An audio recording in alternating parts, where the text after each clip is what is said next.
Bismillahirrahmanirrahim. Assalamualaikum warahmatullahi wabarakatuh. Perkenalkan, nama saya Najuna Zela dengan NIM belakang 043. Di sini saya akan menjelaskan beberapa materi fonologi untuk melengkapi nilai ujian akhir semester saya. Saya di sini akan menjelaskan analisis fonem terlebih dahulu. Fonem adalah bunyi bahasa dengan memperhatikan statusnya sebagai pembeda makna. Bunyi bahasa yang diucapkan oleh manusia akan memiliki pembeda makna setiap bunyi bahasanya.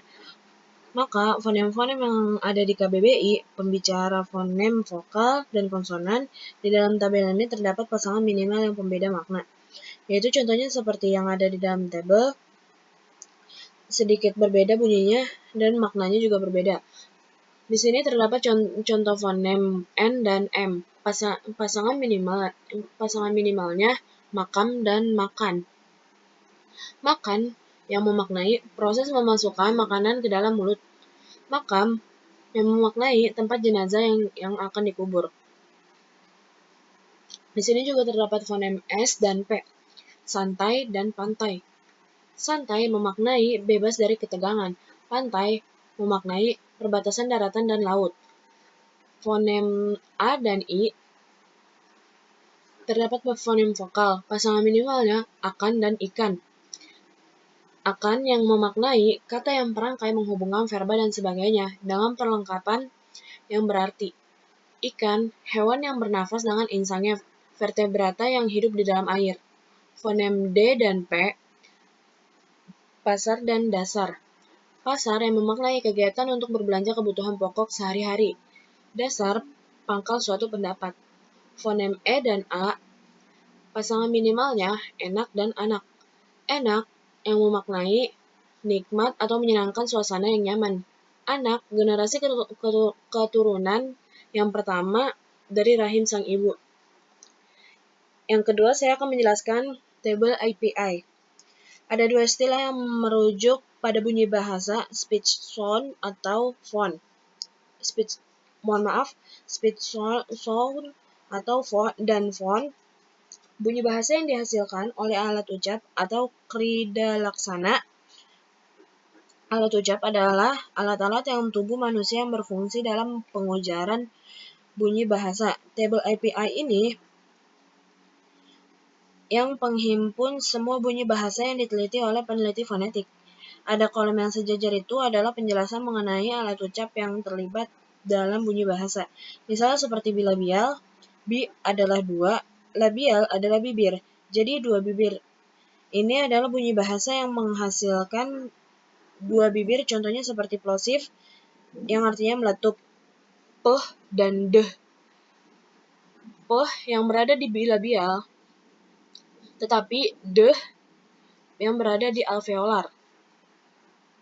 Yang diucapkan secara meletup itu adalah peh. Di sini juga ada contoh nasal, yang artinya bunyi yang melibatkan rongga hidung seperti meh dan neh. Meh itu berbunyi dari bilabial karena dua bibir yang meletup, dan alveolar adalah neh. Terdapat juga frikatif yang mengenai geseran.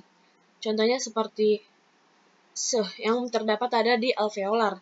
Selanjutnya, saya akan menjelaskan distribusi fonem.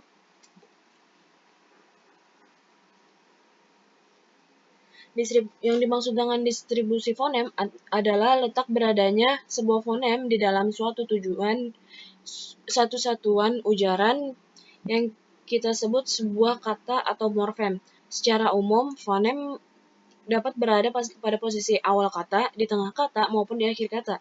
Secara khusus, satu persatu, ada fonem yang terdapat berbeda pada 3 posisi, tetapi ada pula yang tidak dapat, hanya berada pada posisi awal saja, atau posisi akhir saja. Fonem vokal memang selalu menduduki posisi yang paling di semua tempat, berkenaan dengan posisinya sebagai puncak kenyaringan pada setiap silabel. Sedangkan fonem konsonan tidak selalu demikian mungkin dapat menduduki awal dan akhir, tetapi mungkin juga hanya menduduki posisi pada awal. Sejalan dengan pembicara fonem dan konsonan, fonem vokal dan fonem konsonan. Di sini terdapat dari fonem A, I, E, U, O. Di sini saya akan menjelaskan fonem A yang berawal dari kata ambil. Di tengah kata ada taat, akhir kata ada harga. Harga juga bisa terdapat dari tengah kata.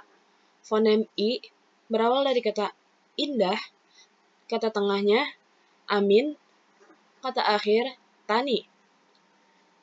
Fonem E, kata awalnya enak, kata tengah rakyat, dan kata akhir sate. Fonem U, kata awal udang, kata tengah sambut, kata akhir lagu. Fonem O, kata awal oleh, kata tengah belok, dan kata akhir bakso.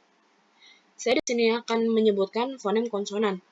Fonem konsonan ada T, N, R, P, dan M. Fonem T, kata awal tari, kata tengah hati, dan kata akhir karet. Fonem N, kata awal nasi, kata tengah tanah, kata akhir tuan. Fonem R, kata awal raja, kata tengah horor, dan kata akhir lebar.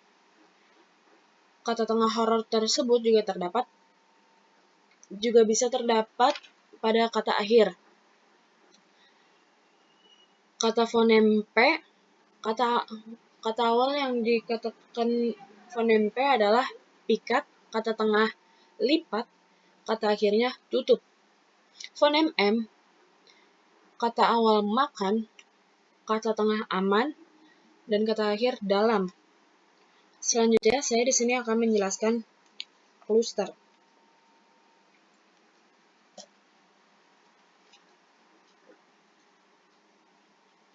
Dalam bahasa-bahasa tertentu, bunyi kluster atau konsonan rangkap atau bisa disebut dua atau lebih.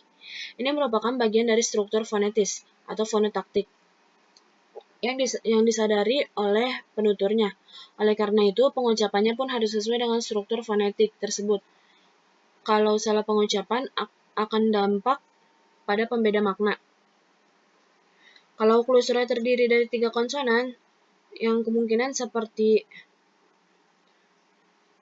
struktur itu terdapat dari konsonan, vokal, konsonan. Tetapi saya tidak menjelaskan itu. Saya di sini akan menjelaskan kata kluster K, L, dengan kata klasik.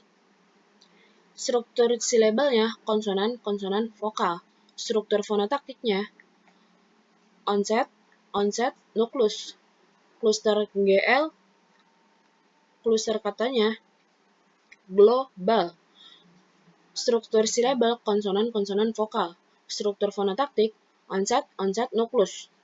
Kluster KH ada khawatir. Struktur silabelnya konsonan, vokal. Struktur fonotaktik onset, nuklus. Kluster SP dari kata sponsor. Struktur silabel konsonan, vokal, konsonan. Struktur fonotaktik onset, nuklus, konsonan. Mohon maaf, terjadi kesalahan. Onset, nuklus, dan koda. Kluster BR dengan kata obral. Klusternya terdapat di kata bral. Struktur silabel ya, konsonan, vokal, konsonan. Struktur fonotaktik, onset, nuklus, dan koda. Selanjutnya, saya akan menjelaskan alofon. Bunyi-bunyi yang merupakan realisasi suatu fonem disebut dengan alofon, anggota, atau varian fonem tersebut. Contoh kata fonem ya, I, A, dan E. Contoh kata fonem yang terbuka, ikan. Itu suku kata yang terbuka. Suku kata yang tertutup, batik. Perbedaan dari suku kata yang terbuka dan tertutup, suku kata yang terbuka terdapat vokal. Suku kata yang tertutup yang berakhiran kata konsonan. Terdapat fonem A, nak. Suku kata yang terbuka, mudah.